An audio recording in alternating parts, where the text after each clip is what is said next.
जब मेरी उम्र 7 साल थी, मेरे पापा का देहांत हो गया था। वो दिन मेरी जिंदगी का पहला जख्म लेकर आया था और शायद आखिरी सुकून भी वही ले गया था। पापा हमेशा कहा करते थे, मेरी बेटी एक दिन बहुत बड़ा नाम कमाएगी, लेकिन वक्त ने उनकी बातों को सच होने से पहले ही सब छीन लिया। पापा की मिट्टी जब घर आई तो मैं जमीन पर बैठ गई। माँ की आंखें लाल थी, मगर अंदर कुछ टूट चुका था। मैंने उन्हें पहली बार बेजान आंखों से दीवार को घूरते देखा। सब लोग आए, अफसोस किया, फिर चले गए। घर जैसे सन्नाटे का जंगल बन गया था। कोई जवाब नहीं आता था। पापा के बाद सब कुछ बदल गया। चाचा, जो हर वक्त हंसते थे, अब हमें देखकर नजरें चुरा लेते।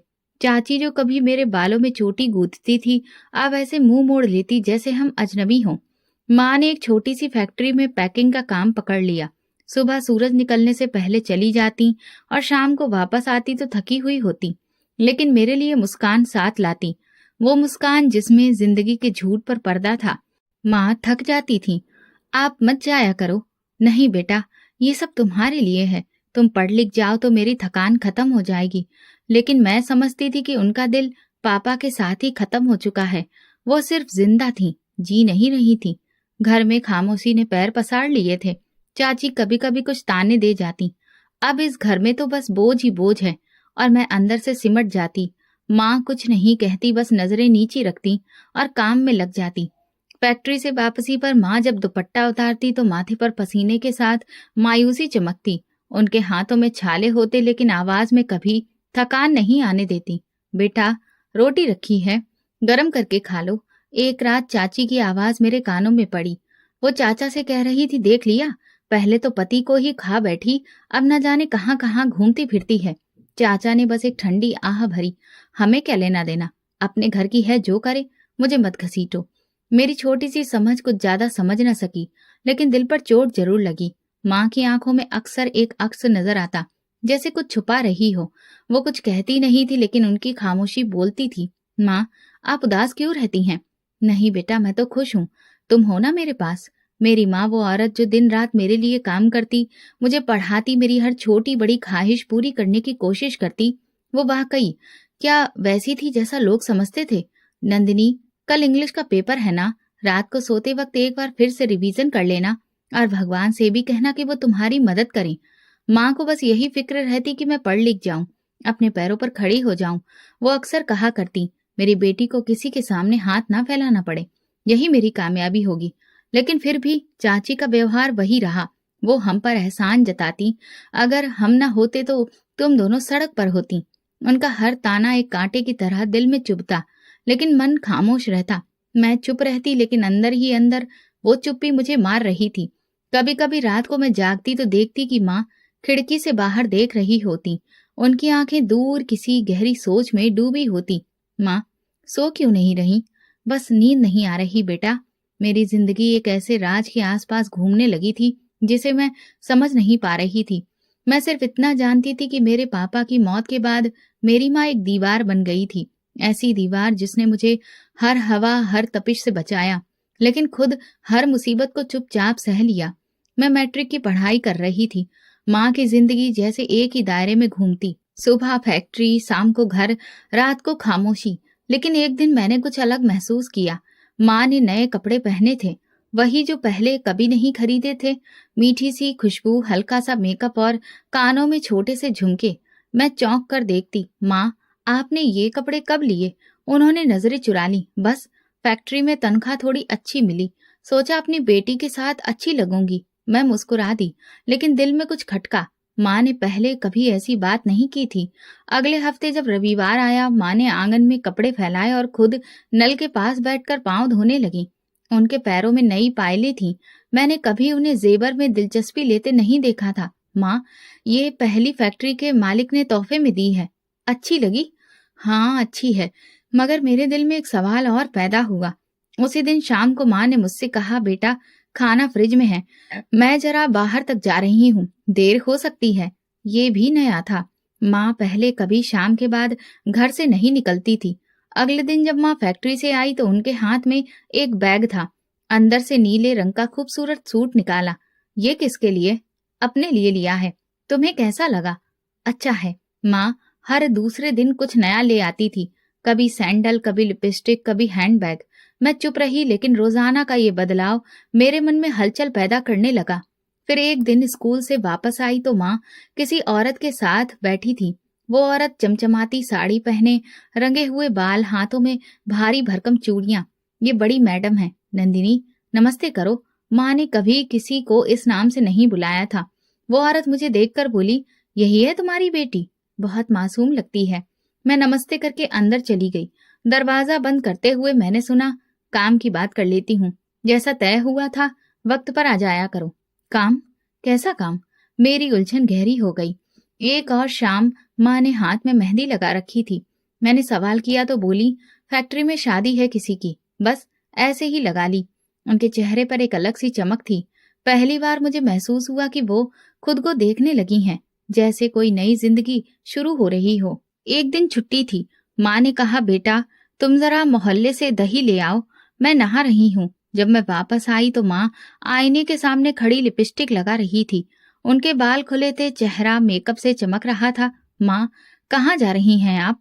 बस एक सहेली की बेटी का फंक्शन है। फंक्शन? मेरी माँ और फंक्शन? ऐसा पहले कभी नहीं हुआ था। फिर एक दिन फैक्ट्री की एक औरत हमारी गली से गुजरी।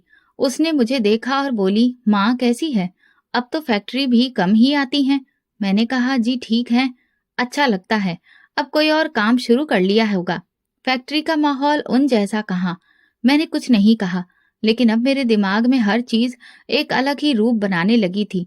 चाची ने भी एक दिन कह दिया, अब देख रही हूँ तुम्हारी माँ को तो हमसे बात करने की भी फुर्सत नहीं। जेवर, कपड़े, सब कुछ हो गया है। मैं अंदर ही अंदर परेशान हो गई। क्या माँ मुझसे कुछ छुपा रही है? वाकई उनकी जिंदगी में कोई नया मोड़ आ गया है। माँ की आदतों में धीरे धीरे वो सब बदलाव आ रहे थे जो पहले कभी नहीं देखे थे। महंगे टॉप, सिल्की कपड़े, खुशबू और कभी कभार देर से आना। एक दिन माँ ने कहा, नंदिनी तुम अब बड़ी हो गई हो, कुछ बातें बड़ी उम्र में ही समझ आती हैं, बस मुझ पर भरोसा रखो। मैंने कहा, माँ मैं भरोसा करती हूँ, बस डर लगता है आप कहीं खो न जाएं। उन्होंने मेरे माथे पर हाथ फेरा। मैं कहीं नहीं जा रही, हमेशा तुम्हारे साथ हूँ। लेकिन मैं जानती थी वो मेरे साथ नहीं, किसी और के साथ भी जुड़ी हुई हैं। कोई राज, कोई ऐसी बात जो वो बात बता नहीं रही थी। उसी दिन स्कूल से वापस आई तो गली के नुक्कड़ पर काफी ज्यादा शोर सुनाई दे रहा था। जैसे ही घर के दरवाजे पर पहुंची, आवाज तेज हो गई। तो समझती क्या है अपने आप को, ये शरीफों का मोहल्ला है। चाची की चीख थी। दरवाजा खोला तो सामने आंगन में चाची और माँ आमने सामने खड़ी थी। चाची की आंखें अंगारों की तरह जल रही थी और माँ के चेहरे पर वो खामोशी नहीं थी जो हमेशा रहती थी, बल्कि एक अजीब सी कैद नजर आ रही थी। मैंने क्या किया है? तुम्हें क्या मुसीबत है मुझसे? माँ ने दबे लहजे में कहा। चाची तुरंत पलटी। मुसीबत? मुसीबत यह है कि तुम अब मोहल्ले में बातें बनवाने लगी हो। एक फैक्ट्री में काम करने वाली औरत के पास इतना पैसा कहाँ से आता है? नए कपड़े, मेकअप, वो औरतें जो तुमसे मिलने आती हैं, ये सब क्या है? माँ ने अपना पल्ला ठीक करते हुए कहा, मेरा जीना दुश्वार कर दिया है तुमने। मैं तुम्हारे सहारे नहीं जी रही, अपने बल पर खड़ी हूँ। चाची की आवाज और तेज हो गई। अपने बल पर? कौन सा बल? जिस रास्ते पर चल रही हो वो ना इज्जत का है ना खुददारी का। मैं कुछ लम्हों तक दंग रह गई, फिर पास जाकर कहा, चाची क्या हो रहा है? चाची ने मेरी तरफ इशारा करके कहा, नंदिनी तुम जवान हो गई हो, आंखें खोलो। तुम्हारी माँ अब वो नहीं रही जो तुम समझती हो। मोहल्ले की औरतें बातें करती हैं, तुम्हारी माँ गंदी जगह पर जाती है और ये सब चीजें वहीं से आती हैं। माँ ने मेरे सामने हाथ जोड़ लिए। बस करो, नंदिनी के सामने मत बोलो। चाची पीछे नहीं हटी। मैं अब चुप नहीं रहूंगी। तुम्हें लगता है ये मोहल्ला अंधा है? सब जानते हैं तुम कहाँ जाती हो, किसके साथ जाती हो, और अब ये सब अपनी बेटी को भी सिखाओगी? माँ ने कुछ नहीं कहा, बस अंदर चली गई। मैं पीछे गई, लेकिन उन्होंने दरवाजा बंद कर लिया। कमरे में खामोशी थी, सिर्फ सांसों की आवाज सुनाई दे रही थी। मैं पलटी तो चाची वहीं पर खड़ी थी। सख्त लहजे में बोली, याद रखना नंदिनी, तुम्हारी माँ तुम्हें भी इसी रास्ते पर लगा देगी। ये औरत अब अच्छी नहीं रही। शाम तक माँ कमरे से बाहर नहीं आई। मैंने कई बार दरवाजा खटखटाया, जवाब नहीं मिला। अगली सुबह जब स्कूल जाने लगी तो माँ ने बिना मेरी तरफ देखे बस इतना कहा, बेटा किसी की बातों पर ध्यान मत दो, मैं तुम्हारी माँ हूँ और हमेशा रहूंगी। मैं कुछ ना बोली। दिल में सवाल थे मगर शब्द नहीं थे। कई दिन ऐसे ही गुजरे। मोहल्ले की औरतें मुझे देखकर बातें करती, कभी हंसती, कभी तरस भरी नजरों से देखती। एक दिन स्कूल से आते हुए रानी आंटी ने बुला लिया। नंदिनी बेटा, तुमसे कुछ कहना था। तुम्हारी माँ अच्छी औरत है, लेकिन दुनिया अच्छी नहीं है। इस रास्ते से बचो, वरना बहुत कुछ खो दोगी। मैंने नजरें झुका ली। आंटी, मुझे कुछ समझ नहीं आता, उन्होंने धीरे से कहा। कभी माँ का पीछा कर लेना तो खुद पता चल जाएगा। उस रात मुझे नींद नहीं आई। माँ आकर मेरे पास बैठ गई। तुम परेशान हो? मैंने सर हिलाया। लोग बहुत कुछ कह रहे हैं माँ। उन्होंने मेरे सर पर हाथ फेरा। लोगों का काम है कहना, तुम बस अपने दिल की सुनो। लेकिन मेरा दिल अब शोर मचाने लगा था। जो सवाल कभी दबे दबे से थे, अब चीखने लगे थे। चाची का इल्जाम, मोहल्ले की बातें और माँ की खामोशी, सब कुछ उलझता जा रहा था। एक शाम चाची ने मुझे बुलाया। माँ किसी काम से बाहर गई हुई थी। मैं किचन में रोटियां पका रही थी। चाची ने कहा, नंदिनी जरा मेरे साथ आओ, कुछ बात करनी है। मैं चुपचाप उनके साथ चली गई। वो मुझे छत पर एक कोने में बिठाकर बोली, देखो बेटा, मैं तुम्हारी दुश्मन नहीं हूँ। मैं कुछ नहीं बोली, सिर्फ उनकी तरफ देखा। तुम अभी बच्ची हो, लेकिन तुम्हें पता होना चाहिए कि तुम्हारी माँ क्या कर रही है। जिसे तुम माँ समझ रही हो, वो अब सिर्फ माँ नहीं रही, वो औरत बन चुकी है। चाची, आप क्यों ऐसी बातें करती हैं? मेरी आवाज में डर था। उन्होंने गहरी सांस लेकर कहा, मैं तुम्हें वो सब कुछ बताने लगी हूँ जो शायद तुम्हें कोई और ना बताए। तुम्हारी माँ कोठे पर जाती है, वो जो मोहल्ले के नुक्कड़ पर बड़ा सा पुराना मकान है ना, वहीं। मैं चौंक कर उनकी तरफ देखने लगी। दिल जैसे जोर से धड़का।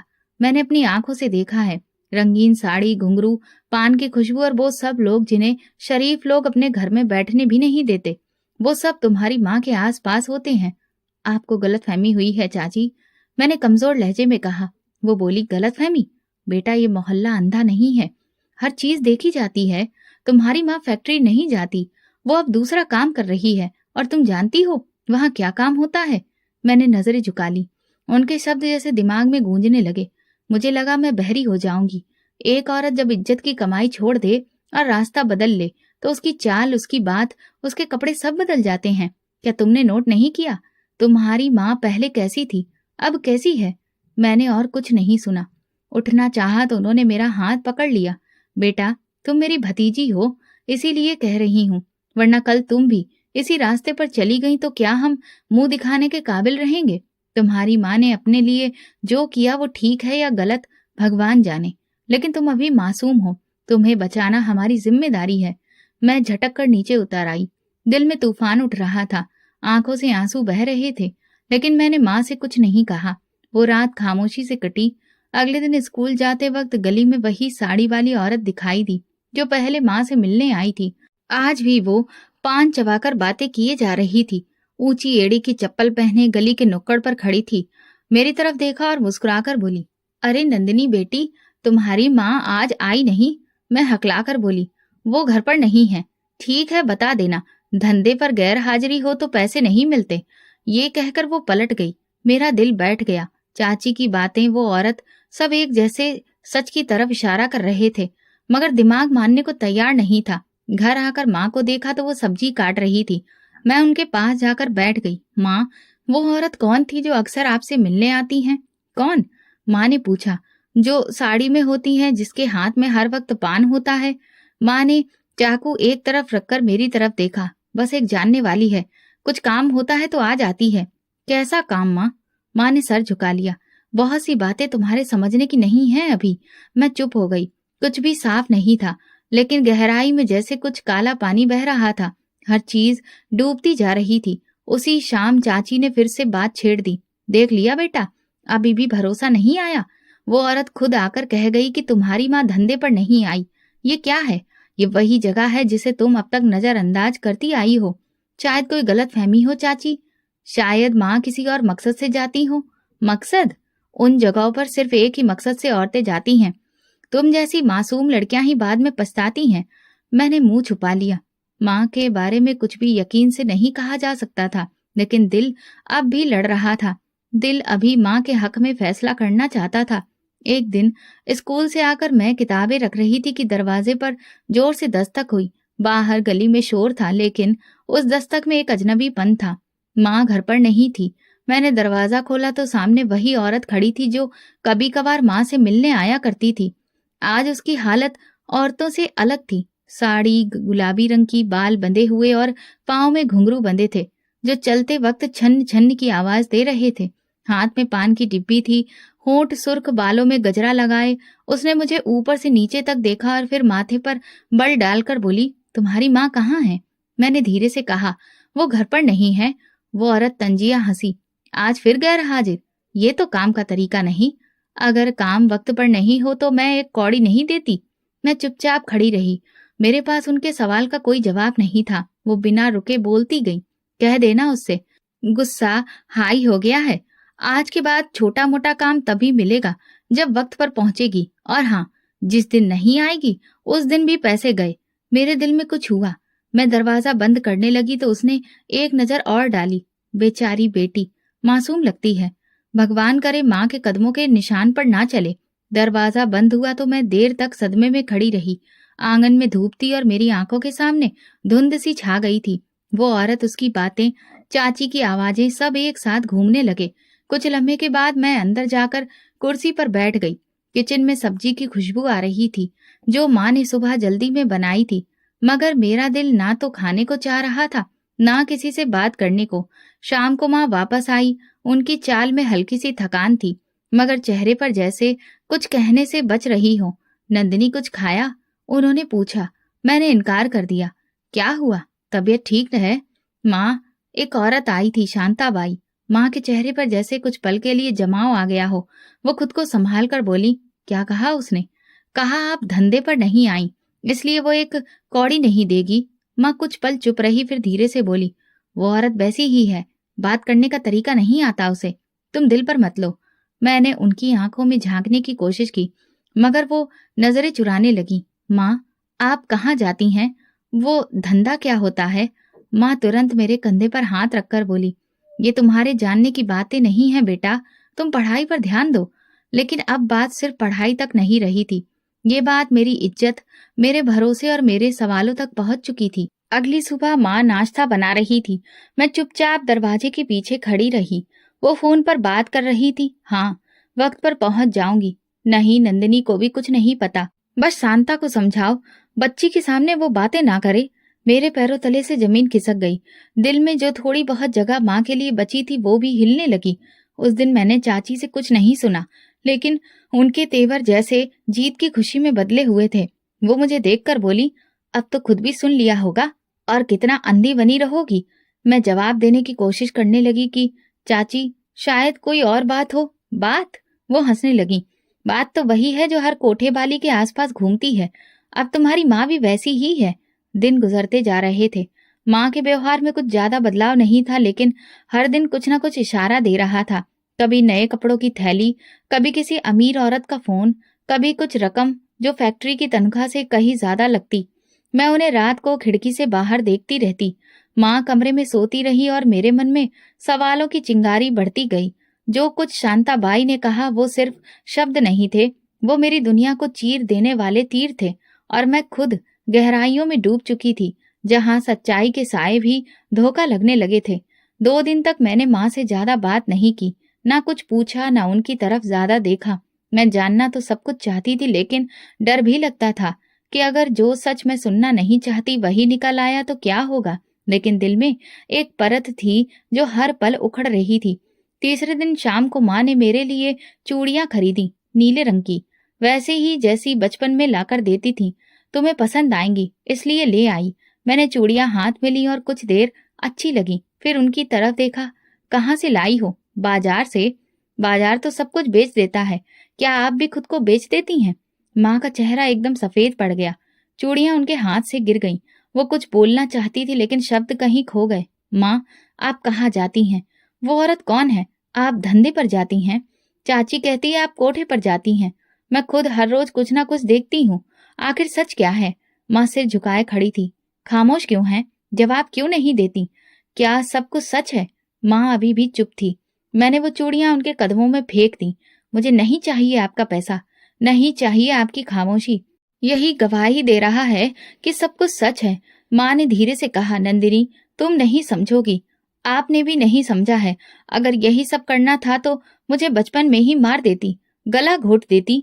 ये इस मार से तो बेहतर होता जो मैं हर रोज सहती हूँ। माँ ने मेरी तरफ देखा, आंखों में कुछ कहने की इल्तिजा थी लेकिन वो बोली नहीं। बोलिए ना, क्या मैं ये सब झूठ सुन रही हूँ? क्या चाची झूठ बोल रही हैं? क्या वो औरत झूठ कहती है? माँ के होंठ हिले लेकिन आवाज नहीं निकली। शायद उनके पास मेरे सवालों के जवाब नहीं थे, या शायद वो देना नहीं चाहती थी। मैं भड़क गई। आप जैसी औरत को माँ कहना भी शर्म की बात है। माँ की आंखों से एक आंसू गिरा, लेकिन उन्होंने कुछ नहीं कहा। वो पलटकर कमरे में चली गईं और दरवाजा बंद कर लिया। रात गए तक वो बाहर नहीं आईं। मैं आंगन में चुप बैठी रही। हर पल गुजरता रहा, मेरे अंदर कुछ टूटता रहा। कई बार ख्याल आया कि अंदर जाकर माफी मांग लूं। शायद मैं हद से बढ़ गई, लेकिन फिर चाची की बातें, औरतों की आवाजें, हर दिन की बातें मुझे अपनी जगह रोक देती थी। सुबह दरवाजे की आहट से आंख खुली। माँ दरवाजा खोलकर चुपचाप बाहर निकल गई। मैंने आवाज नहीं दी, बस उनके कदमों की आवाज को दूर जाते सुना। उस दिन मैं स्कूल नहीं गई। सारा दिन कमरे में बैठकर सोचती रही। दिल अजीब सी उलझन में था। दोपहर को जब आंगन में आई तो देखा माँ की चप्पल दरवाजे के पास थी। उनके कमरे में रामायण की किताब खुली रखी थी, जैसे जाने से पहले कुछ देर उसके साथ बैठी थी। मैं उनके बिस्तर पर जाकर हाथ फेरा तो वो भी हल्का गर्म था। मैं बैठ गई और वो सब याद करने लगी जो माँ ने मेरे लिए किया। मेरे स्कूल की फीस, नए कपड़े, मेरे लिए दिन रात काम करना। फिर मन में वो मंजर आया जब उन्होंने कहा था, मैं तुम्हारे लिए कुछ भी कर सकती हूँ। तो क्या वो वाकई कुछ भी कर रही थी? शाम को जब वो वापस आई तो मैं दरवाजे पर खड़ी थी। उन्होंने मेरी तरफ देखा। आंखों में थकान और सवाल दोनों थे। कुछ खाया? मैंने इनकार में सिर हिलाया। नहीं। खा लो, भूखे रहने से दिल नहीं भरता। मैं चुप रही। उनके चेहरे पर वही पुरानी नमी थी, लेकिन अब मैं उनकी नरमी के पीछे की सच्चाई जानना चाहती थी। आज नहीं, शायद कल, लेकिन अब सवाल का जवाब चाहिए। उन्होंने मेरे सिर पर हाथ रखा। तुम मेरी बेटी हो नंदिनी, मैं तुम्हें कभी दुख नहीं दूंगी, बस इतना याद रखना। मैंने कुछ नहीं कहा, लेकिन दिल में वो लम्हा ठहर गया जब मैंने उन्हें कहा था, मार देती तो बेहतर था। वो शब्द अब मेरे दिल पर बोझ बन चुके थे। कमरे में आकर आईने में देखा तो खुद से नजरें नहीं मिला पाई। सॉरी। मैं जानती थी वक्त आ गया है कि मैं सच खुद तलाश करूं। खामोशी अगर गुनाह है तो मैं खुद गवाह बनना चाहती हूँ, और अगर वो बेगुनाह है तो मैं खुद उनकी बेगुनाही का सबूत बनूंगी। उस रात के बाद मेरे अंदर कुछ बदल गया था। मुझे एहसास हो गया था कि शक की आग में जलते रहने से बेहतर है कि सच का सामना किया जाए। अब मैं खुद अपनी आंखों से देखना चाहती थी कि माँ कहाँ जाती है, किससे मिलती है, और उनके बारे में जो कुछ कहा जा रहा है उसमें कितनी सच्चाई है। अगले दिन माँ ने सुबह जल्दी नाश्ता बनाया और किचन में मुझे आवाज दी, नंदिनी, रोटी गरम कर लेना, मैं जरा काम से जा रही हूँ। मैंने सिर हिलाया। दरवाजा बंद होने की आवाज सुनते ही मैं चुपके से कमरे में गई, दुपट्टा उठाया, जूते पहने और दरवाजे से बाहर निकल गई। माँ गली से मुड़ चुकी थी, लेकिन उनके कदमों की रफ्तार का मुझे अंदाजा था। मैं थोड़ा दूर रहकर उनका पीछा करने लगी। वो मोहल्ले के आखिरी कोने से निकलकर मेन सड़क पर आ गई। मैंने 2-3 बार खुद को दुकानों के पीछे और मोड़ों पर छुपाया ताकि वो मुझे देख ना ले। वो एक रिक्शा में बैठी और मैं तुरंत पास के रिक्शे में बैठकर पीछे चल पड़ी। कुछ ही देर में हम शहर के पुराने हिस्से में दाखिल हो गए।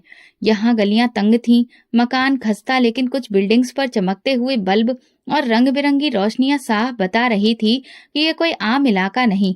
माँ ने रिक्शे से उतरकर एक गली का रुख किया।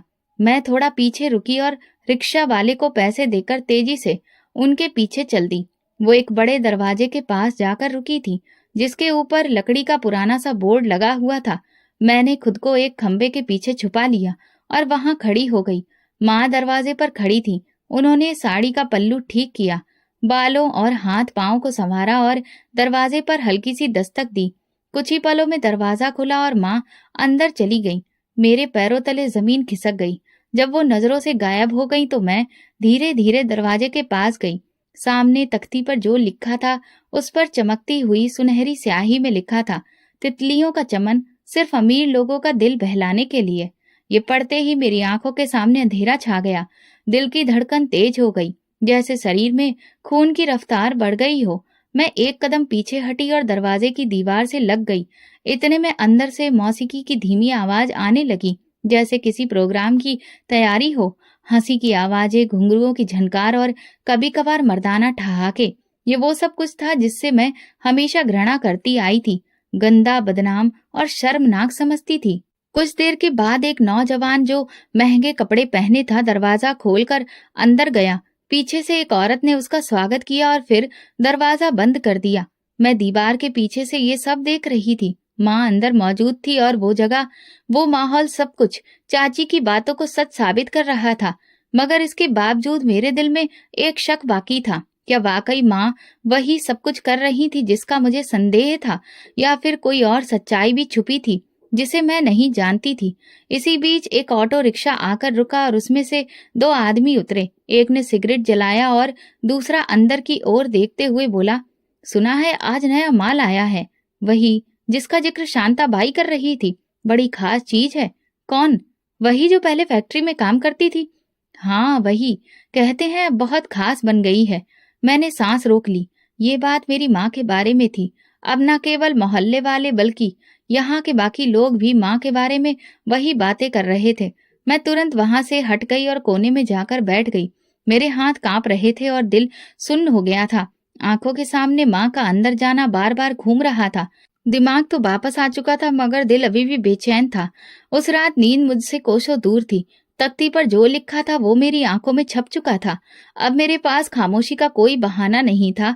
मैंने सच देख लिया था। अब केवल सच्चाई का सामना करना बाकी था। अगले दिन मेरे मन में कुछ और ही चल रहा था। जो कुछ कल देखा था उसने मेरी सहनशीलता की सीमा छू ली थी। मगर एक हिस्सा अब भी कह रहा था, शायद अंदर कुछ और हो, शायद माँ मजबूरी में वहां गई हो, शायद कोई कारण हो। लेकिन अब ये तसल्ली मुझे संतोष नहीं दे पा रही थी। मैंने फैसला किया कि एक बार फिर खुद जाकर देखूंगी और इस बार कुछ भी छुपा नहीं रहेगा। माँ आज फिर सुबह सवेरे तैयार होकर गई। साड़ी, चूड़ियां, हल्की खुशबू और बालों में गजरा। वो खुद को हर मुमकिन हद तक संवार चुकी थी। मैं काम से जा रही हूँ, देर हो सकती है, तुम खाना खुद गर्म कर लेना। ठीक है जी, मैंने जवाब दिया। उनके बाहर निकलते ही मैं तुरंत उनके पीछे चल पड़ी। उसी रास्ते पर जहाँ कल देखा था, पुराना इलाका, वही बड़ा सा दरवाजा। मैं एक दुकान के पीछे छुप गई और कुछ देर तक सब देखती रही। कुछ ही पलों में दरवाजा खुला और माँ अंदर चली गई। मैं पास ही बैठ गई। वक्त गुजरता गया। शाम की रोशनी धीरे धीरे धुंधली होने लगी। कुछ ही देर में दरवाजा फिर खुला। इस बार माँ बाहर आई। उनके साथ दो मर्द थे, दोनों महंगे कपड़ों में, ब्रांडेड घड़ी और चश्मा पहने। उनके अंदाज से साफ लग रहा था कि यही वो अमीर लोग हैं जिनके लिए ये कोठी चलाई जाती है। मैं दीवार की ओट से झांक रही थी। माँ उन दोनों से बातें कर रही थी जैसे कोई पुरानी जान पहचान हो। उनमें से एक ने हंसकर कुछ कहा तो माँ ने भी हल्के अंदाज में मुस्कुराकर जवाब दिया, बस कल वाली बातें काफी थी, अब आगे का बंदोबस्त तुम करो, फिक्र मत करो, सब हो जाएगा। तुम तो जानती हो हम तुम पर भरोसा करते हैं। भरोसा ही तो सब कुछ है, माँ ने कहा और हाथ के इशारे से कुछ समझाया। मैंने आंखें बंद कर ली। मेरी माँ दो मर्दों के साथ एक ऐसी जगह पर खड़ी थी जहाँ इज्जत की नहीं, कीमत की कद्र होती है। उनके होठों पर मुस्कान थी और अंदाज में ऐसा आत्मविश्वास था जैसे वो इस दुनिया का हिस्सा बन चुकी हों। मैं एक झटके से पलटी और वहां से तेजी से निकल गई। रास्ते में मेरे कदम कहाँ जा रहे थे मुझे कुछ भी होश नहीं था। दिल जैसे एक साथ सैकड़ों टुकड़ों में टूट गया हो। मैं हर लम्हा प्रार्थना करती रही, काश जो देखा वो सपना होता या कोई गलतफहमी। लेकिन सब कुछ इतना सच था कि अब झूठ की कोई गुंजाइश नहीं रही। घर पहुंची तो दरवाजा बंद किया और सीधे अपने कमरे में जाकर लेट गई। सब कुछ मन में चल रहा था। रात काफी हो चुकी थी। जब दरवाजा खुला और माँ वापस आई, उनके कदम हल्के थे, जैसे किसी ने बोझ उतार दिया हो। किचन से बर्तनों की आवाज आई, फिर उनकी आवाज सुनाई दी, नंदिनी खाना खा लिया? मैंने कोई जवाब नहीं दिया। फिर वो दरवाजे पर आई, नंदिनी खाना नहीं खाओगी? नहीं, मेरा दिल नहीं है। वो चुप हो गई। शायद मेरे लहजे में कुछ था जो वो समझ गई। फिर धीरे से वापस किचन में चली गई। अब मेरे दिल में एक उलझन पैदा हो गई थी। मैंने कभी नहीं सोचा था कि मुझे ये दिन देखना पड़ेगा जब मैं अपनी ही माँ को ऐसे हालात में देखूंगी। वो औरत जिसने मुझे ऊंचाइयों तक पहुंचाया अब मुझे किसी और ही रूप में नजर आ रही थी और उस रूप को समझना मेरे लिए मुमकिन नहीं था। अगले दिन मैं स्कूल नहीं गई। न मन था न हौसला। माँ की बातें, वो सब चीजें बार बार मन में घूम रही थी। सब कुछ जैसे मेरे भरोसे पर आखिरी चोट कर चुका था। माँ नाश्ता बना रही थी। कभी कभी बर्तनों की आवाज आती, लेकिन घर में एक अजीब सा सन्नाटा था। मैंने उनकी तरफ देखे बिना कहा, आज आपकी दी हुई किसी भी चीज से मैं कुछ नहीं खाऊंगी। वो चौंक गई। कुछ देर के लिए हाथ रोक दिए, फिर धीरे से बोली, नंदिनी, कुछ तो खा लो, भूखी मत रहो। मुझे आपकी कमाई की कोई चीज नहीं चाहिए, ना खाना, ना कपड़े, ना स्कूल की फीस, जिसे आपने न जाने कहाँ से लाया हो। माँ कुछ नहीं बोली, बस बर्तनों की आवाज दोबारा शुरू हो गई। मैं गुस्से में कुर्सी पीछे खिसकाकर खड़ी हो गई। आपको जो करना था कर लिया, अब मेरे लिए बस इतना करें कि मेरे करीब मत आइए। वो मेरी तरफ पलटी, आंखों में नमी थी मगर जुबान खामोश। मैं तुम्हारी माँ हूँ नंदिनी। माँ वो होती है जो अपनी औलाद को इज्जत दे, शर्मिंदगी नहीं। मुझे नहीं चाहिए ऐसी माँ जो दूसरों के कदमों में बैठी हो। वो एक कदम आगे बढ़ी, लेकिन मैं पीछे हट गई। बस अब मुझे आपसे कुछ नहीं सुनना। आपने मेरी जिंदगी बर्बाद कर दी है। माँ की आंखों में आंसू थे मगर उन्होंने चेहरा मोड़ लिया। शायद वो समझ गई थी कि अब कुछ कहना बेकार है। दोपहर को मैंने अपने कपड़े और किताबें एक थैले में रखी, चाची के कमरे के बाहर जाकर कहा, मैं आपके साथ रहना चाहती हूँ, अगर आप इजाजत दें। चाची ने हैरानी से देखा। क्यों? माँ से तुम्हारा कोई रिश्ता नहीं रहा? मैंने चुपचाप सिर हिला दिया। वो खामोशी से अंदर गई और फिर पलटकर बोली, ठीक है, मेरे कमरे में जगह है, लेकिन याद रखो, मैं तुम्हारी माँ नहीं हूँ। मैंने सहमति में सिर हिला दिया।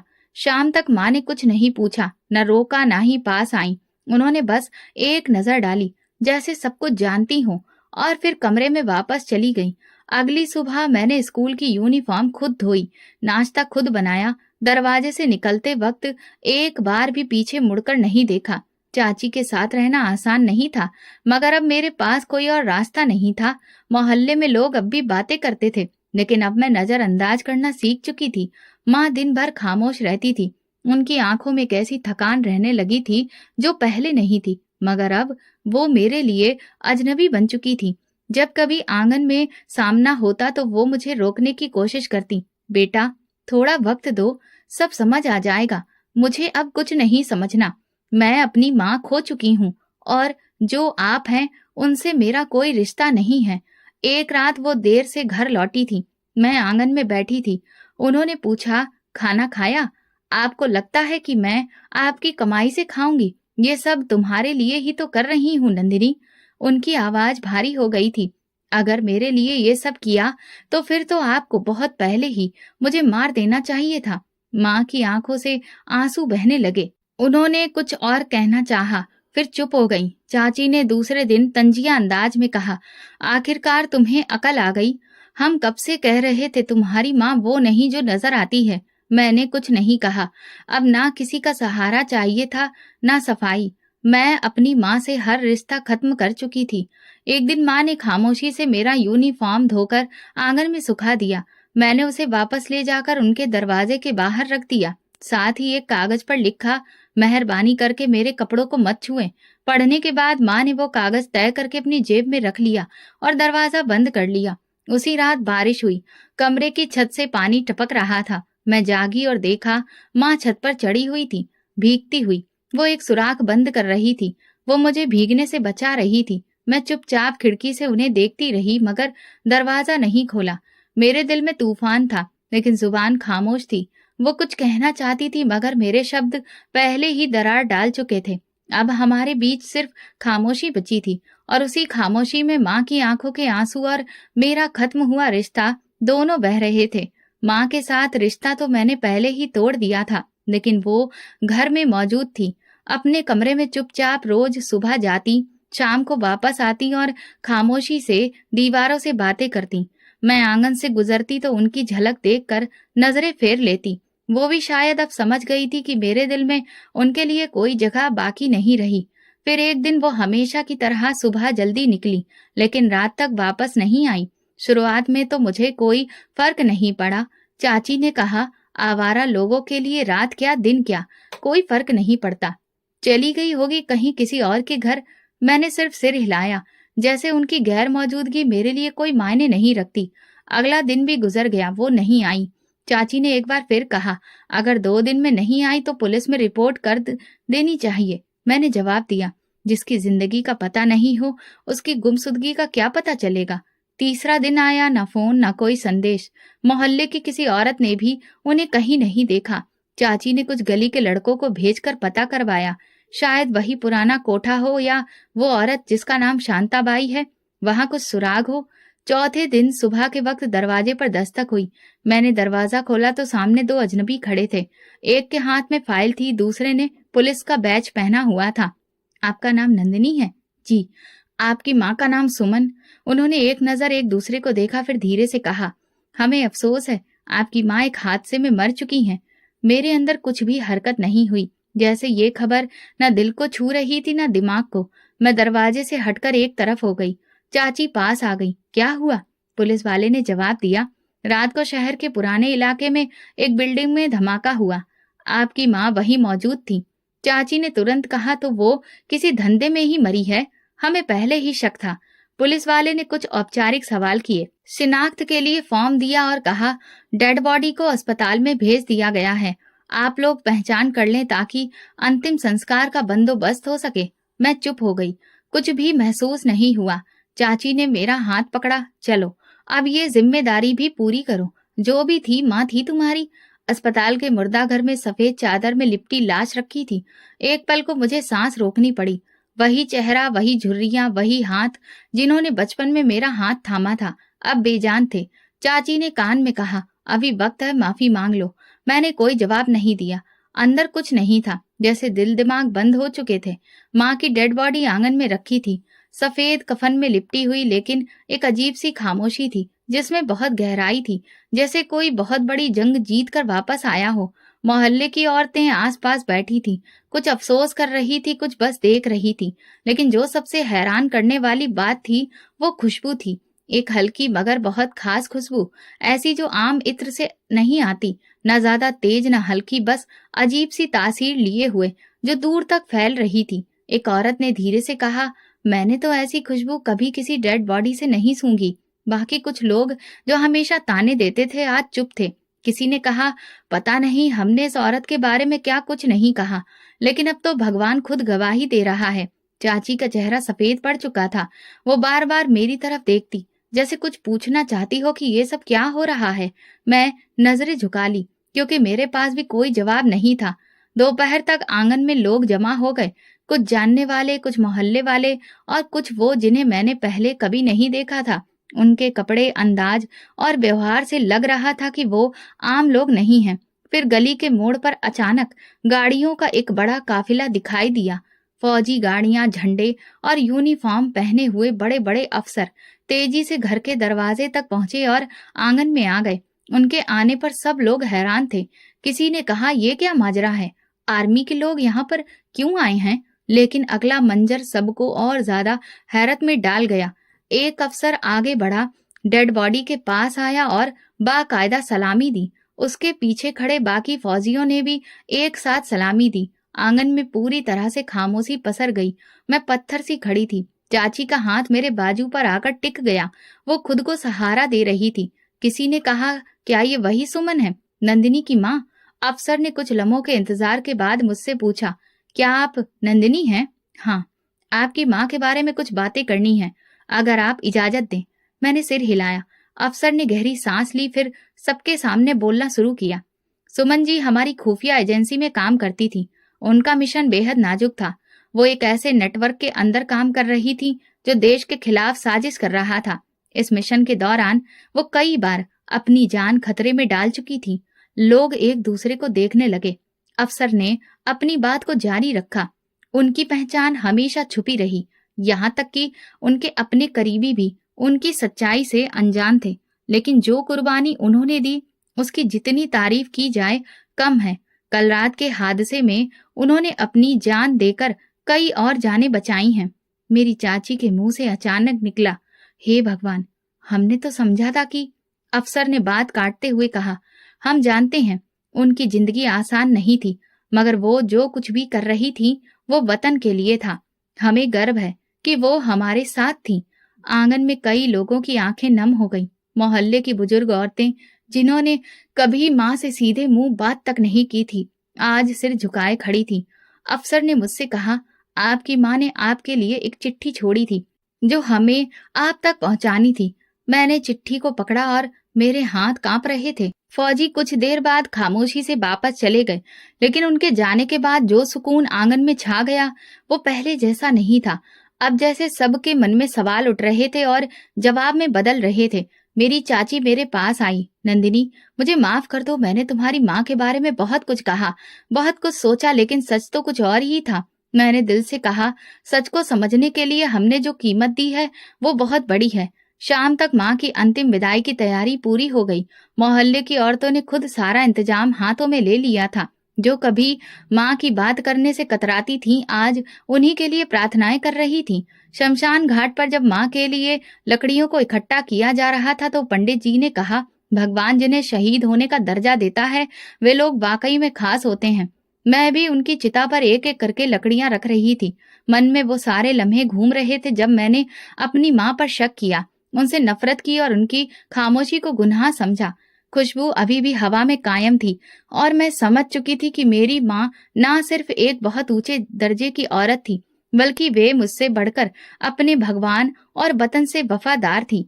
ये वो लम्हा था जब मुझे पहली बार उनकी खामोशी समझ में आई और मैं चाहकर भी खुद को माफ नहीं कर सकती थी। माँ को गुजरे हुए बहुत दिन हो गए, लेकिन मेरे अंदर की बेचैनी खत्म नहीं हुई। मोहल्ले वाले अब मेरे साथ नरम हो चुके थे। मेरी चाची अब कुछ नहीं कहती, बल्कि कई बार अफसोस से सिर झुकाकर सिर्फ इतना कहती, हमें सच जानने में देर हो गई। मैं रोज माँ की तस्वीर के सामने बैठती, लेकिन कुछ बोलती नहीं। माँ की खामोशी को मैंने झूठ, गुनाह और फरेब समझा। वो अब सब कुछ कुर्बानी बन चुका था, लेकिन अभी भी मेरे दिल में कई सवाल बाकी थे। एक दिन दोपहर बाद दरवाजे पर दस्तक हुई। दरवाजा खोला तो सामने वही औरत खड़ी थी जिसे मैं हमेशा साड़ी, गजरा और घुंघरू के साथ देखती थी, शांता बाई। वो अब साधारण कपड़ों में थी, चेहरे पर संजीदगी थी। मैं सुमन के बारे में बात करने आई हूँ, तुम्हें सब सच जानना चाहिए। मैं पीछे हटी और उन्हें अंदर आने दिया। वो काफी देर तक चुप रही, फिर बोली, तुम जिस माँ को बदनाम समझती थी वो तुम्हारे साथ भी और खुद अपने साथ भी सच्चाई को निभाती रही। सुमन ने जो किया वो सब देश के लिए किया। वो मेरे कोठने पर नाचने या बेचने नहीं आती थी, वो आई थी राज इकट्ठा करने, उन मर्दों से जो बहुत अमीर थे लेकिन असली में देश के दुश्मन थे। मेरा दिल जोर जोर से धड़कने लगा। क्या मतलब? मेरी माँ क्या एजेंसी में काम करती थी? हाँ, उन्होंने कहा। उसने खुफिया अधिकारी के कहने पर एक आम औरत का रूप धारण किया। फैक्ट्री, गरीबी, मोहल्ले की नजरों में बेइज्जती, सब कुछ सिर्फ कुर्बानी थी। वो कोठे पर जाती थी ताकि दुश्मनों के प्लान के बारे में सुन सके, उनसे बात निकलवा सके। तुम समझती थी वो खुद को बेचने जाती है, लेकिन वो सब कुछ अपने देश को सुरक्षित रखने के लिए करती थी। मेरी आंखों से आंसू बहने लगे। जो पैसे वो तुम्हें देती थी वो गवर्नमेंट की तरफ से मिलते थे। हर महीने वो जो सेवा दे रही थी उसका ही सिला उसे दिया जाता था। लेकिन वे सब मर्द जिन्हें तुमने देखा वे सब निशाने पर थे। तुम्हारी माँ ने कई बड़े नामों के राज अफसरों तक पहुंचाए। उनकी बदौलत ही देश के लिए किए जाने वाले कई नुकसानदेह मिशन नाकाम हो गए, और वो आखिरी मिशन जिसमें वो जान से गई वो भी उसकी ड्यूटी का ही हिस्सा था। मैंने नजरें झुका ली और मैंने क्या किया? मैं उनकी बेटी थी। वो मुझे हर चीज से दूर रखना चाहती थी ताकि मैं सुरक्षित रहूं। वो भगवान में विश्वास करने वाली एक औरत थी। मैं टूट चुकी थी। अब मेरे पास कोई सवाल नहीं था, सिर्फ पछतावा था। मैंने उनसे नफरत की, इल्जाम लगाए, रिश्ता तोड़ा, और इसके बावजूद वो मुझसे मोहब्बत करती रही। तुम उसकी आखिरी फिक्र थी, शांताबाई बोली। कुछ देर बाद वे उठी और जाने लगी। फिर दरवाजे के पास रुककर बोली, तुम्हें अगर माफी मांगनी हो तो मांग लेना, वो तुम्हारे आस पास ही है, अभी भी तुम्हें देख रही है। मैंने सिर हिलाया। मैं एक बार फिर अपनी माँ की तस्वीर लेकर बैठ गई थी। मुझे माफ कर दो माँ, मैं तो आपको पहचान ही नहीं सकी। मैंने वो सब कुछ कहा जो एक बेटी को नहीं कहना चाहिए। मैं फूट फूट कर रो रही थी। आपको जो करना था आपने किया, और जो मुझे करना था मैंने नहीं किया। मैं बस सिर्फ सुनती रही। मैंने बस सिर्फ सुना, परखा नहीं माँ। मैं आपकी शहादत पर गर्व करती हूँ, लेकिन अपनी सोच पर मैं शर्मिंदा हूँ। अब मैं हर दिन माँ की तस्वीर को सीने से लगाकर रहती हूँ। उनकी तस्वीर को मैंने मंदिर में रखा है। भगवान के साथ साथ मैं उनकी भी पूजा करती हूँ, फूल लाती हूँ और दिल में बातें करती हूँ। हर बार बस एक ही आवाज आती है मन में, अब जान चुकी हूँ, आप जैसी थी वैसी कोई नहीं थी। इस कहानी से हमें ये सबक मिलता है कि किसी के बारे में फैसला करने से पहले उसका सच जानना जरूरी है। जो हमें दिखता है, हमेशा सच्चाई वही नहीं होती, और खामोशी में भी कुर्बानी छुपी हो सकती है। तो दोस्तों, अगर आपको हमारी कहानी पसंद आई हो तो कमेंट करके जरूर बताएं। वीडियो को लाइक करें और ज्यादा से ज्यादा शेयर करें। अगर आप चैनल पर नए हैं तो सब्सक्राइब जरूर करें और नोटिफिकेशन बेल दबाएं ताकि अगली अपडेट सबसे पहले आपको मिले। धन्यवाद।